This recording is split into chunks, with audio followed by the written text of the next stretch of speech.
Hello there mga kabrad, it's time for us to take around our dog, Julia. Yan, no? Ilalakad muna natin siya, ha? Tara, samahan ninyo ako, ha? Okay, let's go!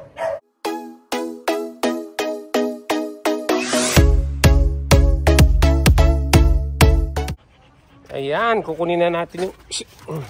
Teka!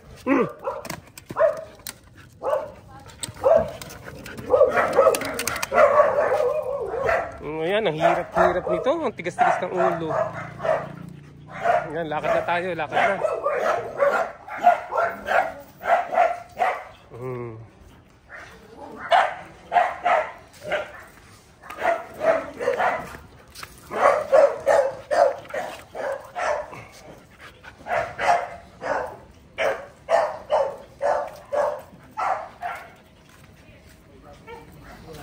Ayan, oh. Ang tapang-tapang ng aso mo, Doc Kim. Bila natin ng pang ano sa ano. Bila natin ng pantakip sa mukha, Doc Kim, ha. Kung naririnig mo tong video natin, kung napapanood mo, bila natin to ng pantakip sa bibig, baka makakagat. Ayan, naglalakad na naman kami. Pinakain ko na to, ang daming tinapay.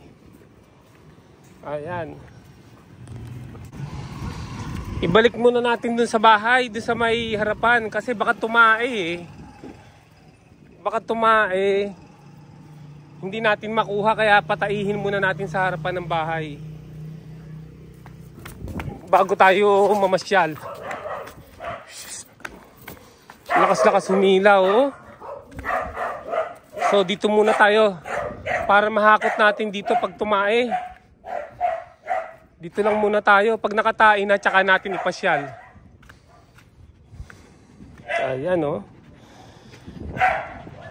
Ano na siya? Masyado na siyang masigla ngayon kasi laging nailalabas, eh. Ayan. Pag nakatain na siya, o nakadumi na siya, tsaka natin iikot sa buong subdivision, okay? So, hintayin muna natin makadumi, ha. Ayan.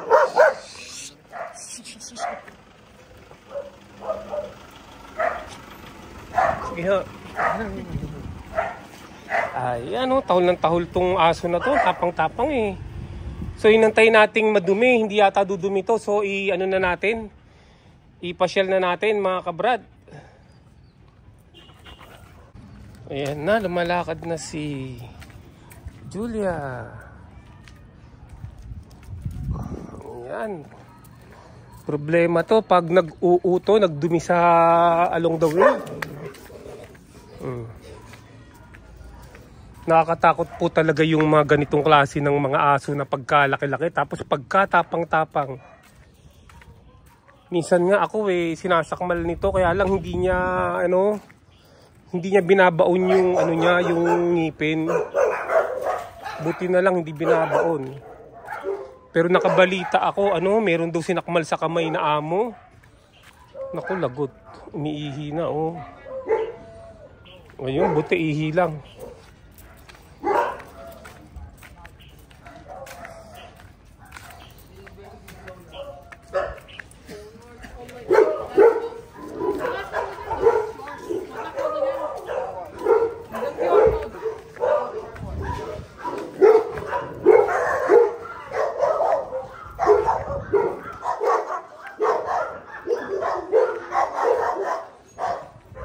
Ayan, ilakad muna natin mga kabrad, ha.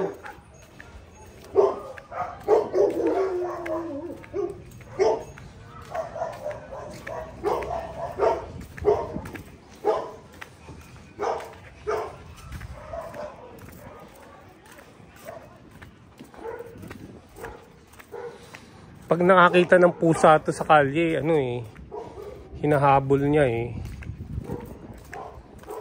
Oh, ayan, oh.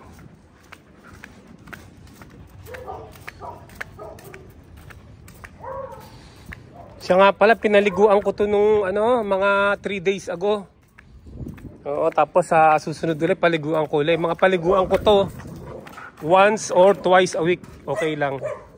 Pakita ko sa inyo yung video nung pagpapaligo ko sa kanya.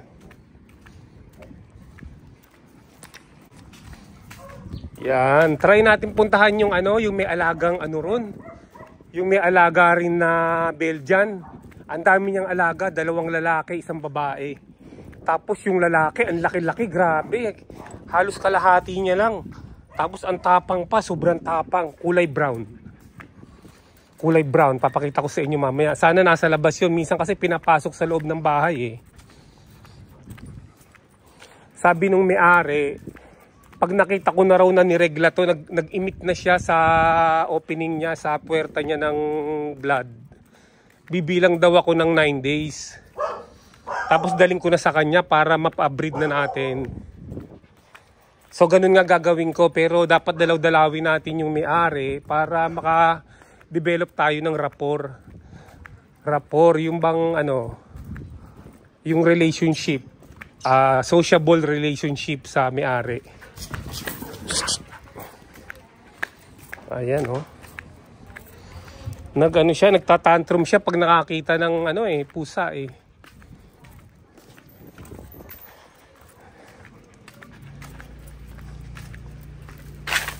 Ayan.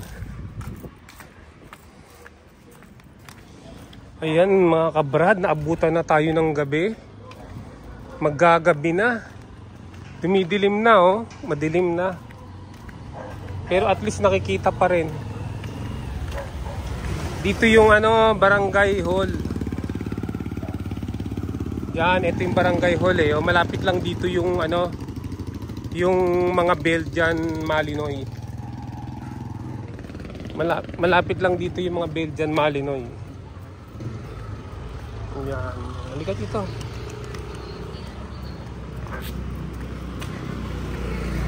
Dito lang mula sa harapan ng ano, ng barangay hall. Mga 5 bahay sa kaliwa. Malapit na tayo. Tuturo ko sa inyo ha. Diyan lang oh. Ang tapang nun. Dito tayo yan. Ayan na, malapit na po sa 5 bahay.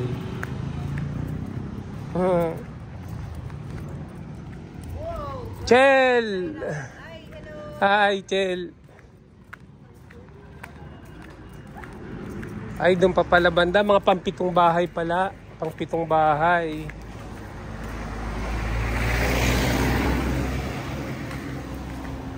Ito na yung bahay na ano, kulay gray. Yan o.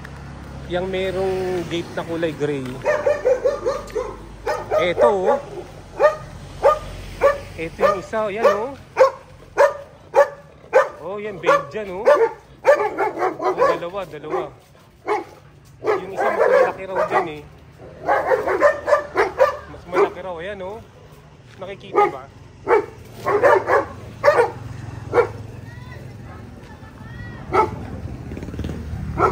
Ayan sila, oh. Laki. Oh, laki, no? Oh, laki, oh. Laki, oh. Dalawang Belgian yan. Pero yung isa nandun pa sa ano. Ayan o, yung may-ari ng Belgian o. Yan o. Magandang araw ho. Pinasyalan lang namin. Pinapasyal ko lang. Para pamilyar. Asan po yung lalaki, yung tatay? Sige po. Yung may-ari o, si Mr. Christian. Christian po pangalan nyo, no? Christian kanyo, no? Apo. Christian po. Papapasukin yung 2 aso para palabasin yung ano. Palabasin yung isa. Yung ano rito mag-breed. Papalabasin yung ito. Tignan yung brown na yun. Ang laki-laki yung grabe, oh.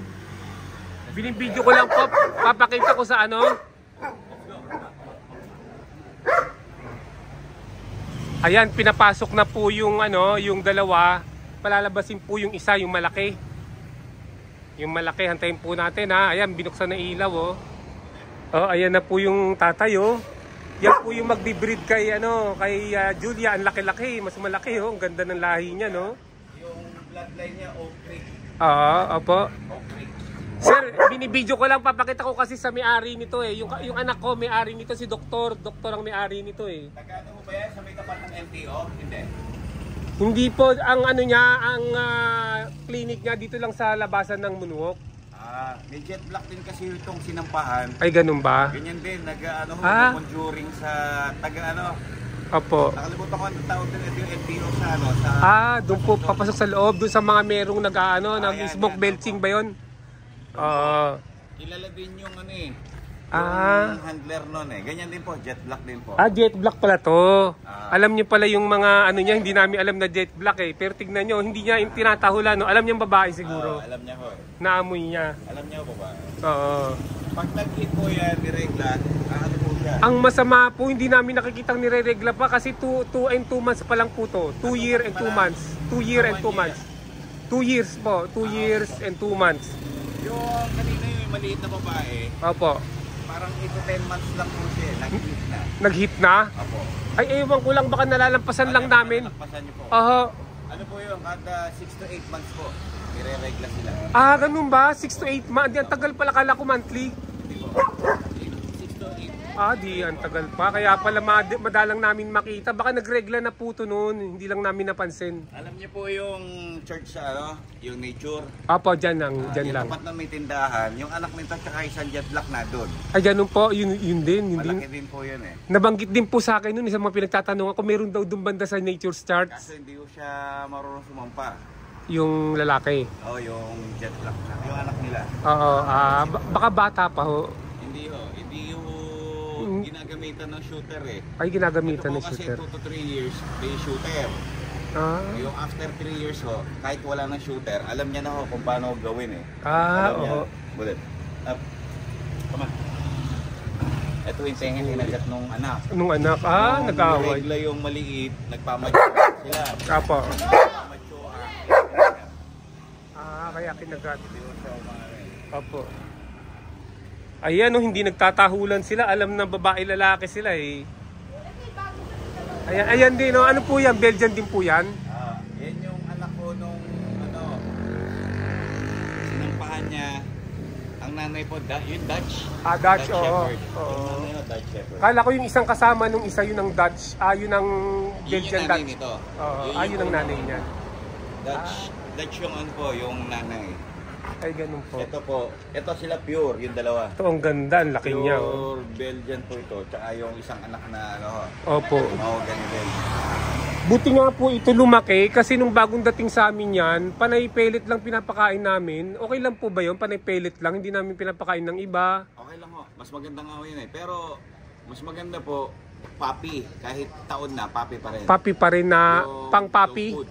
Yung Papi na na Beef brand? Pro Papi. Hindi po, Beef Pro Papi, top breed papi. Kahit ano pong brand, basta papi. Basta papi. Ayan, na-record na. Yung papi, ano po siya, complete. Complete kahit na. wala na vitamins, kahit hindi na Yun yata yung meron pa, parang may nakita akong papi na na gawa ng SM. Nakakita na kayo? Huwag po yun. Oo, yung mura kasi yun eh. Yung Beef Pro. Beef Pro, oo. Beef Pro papi. Basta merong may beef. Beef Pro Papi. Ayan, Beef Pro. Yung top breed, basta papi po. Pag papi siya, mas mahal lang konti pero complete po siya eh. Yung adult po, pare, yung Beef Pro Ito po adult. pwede pa rin to. Apo, Pag pag adult adult na. more on maintenance lang siya eh. Pag i-maintain nyo lang, pero kailangan nyo panturukan ng vitamins. Pero yung kahit wala ng vitamins, complete na po siya. Tinatawag na niya, iba yung kahul niya. Ano po, ito, naka-Beef Pro Papi pa rin po siya kahit 5 years, ano na po eh, mahigit. Ayan nag-ano na sila Ayan hindi sila nagtatahulan nag-aamuyan lang. Nag-aamuyan lang yan. Napapamiliarize na sila para pagbalik niya. Pero kunyari, minsan lang sila nagkita. Kunyari, nagregla na to 9 days. Tapos sinama na natin, hindi ko mag-aaway. Ang focus, ang mindset nito ano eh, samahan siya. Sampahan siya, hindi po aawayin. Okay lang po. Ganun pala. So hindi ko na pala Pero kailangan. pag tapos na siya, tapos na. Ilayo mo na dapat. Ano na, kailangan inuwalay na natin. Kasi baka mag-away na po, no? Ano na siya, yung handler. Matap. Handler ikaw o ako, ang makakagat niya, kakagatin dito. Kakagatin niya, ito, baka lang. Opo, tama. Kasi tapos na po yung ano niya eh. yung mindset niya na ano, pag nanasa niya. Nasampa niya na. Ah, Dahil ganun po yung nangyari kay Kapitan Yung si Kapitan Orsini, meron din po. si Orsini, kaibigan ko po yun eh. Sinampahan, Si Jack. Ay, Bago Jack ba yun? sampahan, okay siya. Nakakuha ka niya si Bullet. Bullet po pangalan ko. Bullet, nakawa ka na. Nung nasampahan na, Natapos pagkatapos na. ng sampahan, Matapang release na. Inulit ni Kap yung hey Bullet, kinaulan na siya. Kasi nakatapos na eh. Kaya yun, sa umpisa okay ba ho? First meeting kumbaga. Sige po, hindi na po ako magtatagal. Okay lang po, sige po. Hindi ko na pala dadalhin-dalhin dito kasi okay lang naman na Basta, sige po. Siguro po, kahit mga, kuwari, nakita niya nung mga may yung first two days na may Diregla. Apo. Mga mag-count. Pwede po natin, kung gusto nyo i-socialize, pwede rin naman po. Isosocialize ko para maamoy niya. Dadalhin na. Dalhin-dalhin ko po dito. Dalhin po. Kahit isang beses lang sa 3 araw, gano'n po. Pero okay lang din ho, na hindi, ika-siyam, dalhin natin, kahit walang socialization, okay lang po. Opo. Okay lang po. Opo, okay lang po. Alam nyo, sir, meron akong mga nakita na may ganito, mga babae, problema rin nila, lalaki. Meron pong isa doon sa gate doon, sa back gate ng Moonwalk. Meron po isa dito sa may Electron. May isa sa iReef. Babae din, wala din silang alam na lalaki. Kaya pwede ko kayong i-repair doon sa kanila, ituro ko. Pero madami na rin po ito na sampahan. Dati ko kasi, nung 3 months old pa lang siya, panay ko ikot namin sa BFRB. Oo, meron doon Marami pong babae dito, 1, 2, 3, 4, ang nasampahan po niya. Sabihin po, 3 din. Ang galing Yun dito, nakatatlong siya tatlong cycle. Cycle na, 3 beses niyang sinampahan yung isa. Kada sampa, 10 liters tawag po nila yung puppy. Yung puppy. 10 puppies po yung napoproduce nila. Sa 10 liters. Isa depende po sa babae din. Depende sa ganda ng babae, yung malapat niya. Pare yung araw-araw nyo nilalakad. Isa-isa yun, maganda po yun. Sa pinapakain nyo po. Nang tama lang, wag lang masyadong maraming pagkain. Kasi di ba, konti lang dahil masyadong mataba. Meron kasi siyang sinampahan din babae dito kasi hindi ko masyadong nilalabas, lagi nakakulong. Ako nabuntis.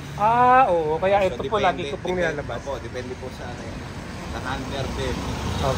Maganda rin po yung ginagawa nyo. Labas-labas ko lang. Ngayon ko lang nga po, matagal ko nang nilalabas to, ngayon ko lang nalaman dyan eh. Kasi po dati meron ako nakita dyan banda, 2 din. Pero parang dito rin yata yun eh. Sabi ko sa tabi lang eh. Pero akala ko dyan yung pala, dito pala yun. Baka ako tumakbo. Minsan kasi naitutulak nila to kaya may ko. Yung isa ko kasi marunong magbukas. Ito marunong magbukas po to, parehas nito. Nakakawala po ito eh. Yung tarangkahan, kaya nila itulak eh. Alam nyo nila. Kahit itong doorknob, nabubuksan minsan ng babae. Kinakagat, tapos iniikot. Nabubuksan niya ko eh. Kaya, ayun, nilalagyan ko. Hindi na maulit. Kaya hindi ako nakakalabas eh. Opo. Masyadong matalino sila. Opo. Sige po sir, maraming salamat po. Sige po, ingat po kayo. Opo, salamat po. Salamat din po. Ayan mga kabrado, pinuntahan natin yung yung pagbibridan kay kay Julia, ang ating Belgian Malinois. Meron na siyang magbibreed na sa kanya. So hantayin lang natin siyang magregla. Tapos mag-count tayo ng 9 days. Yon, pwede na siyang i-breed. So hanggang dito na lang mga kabrada, pero ilalakad ko pa to ng malayong malayo. Sana ay nagustuhan nyo ang video natin ngayong araw na to. Sa mga hindi pa nag-subscribe, mag-subscribe na at i-hit ang notification bell para lagi kayo updated sa mga video na i-upload ko. Mag-share, mag-like at mag-comment na rin po. See you on my next video. Bye!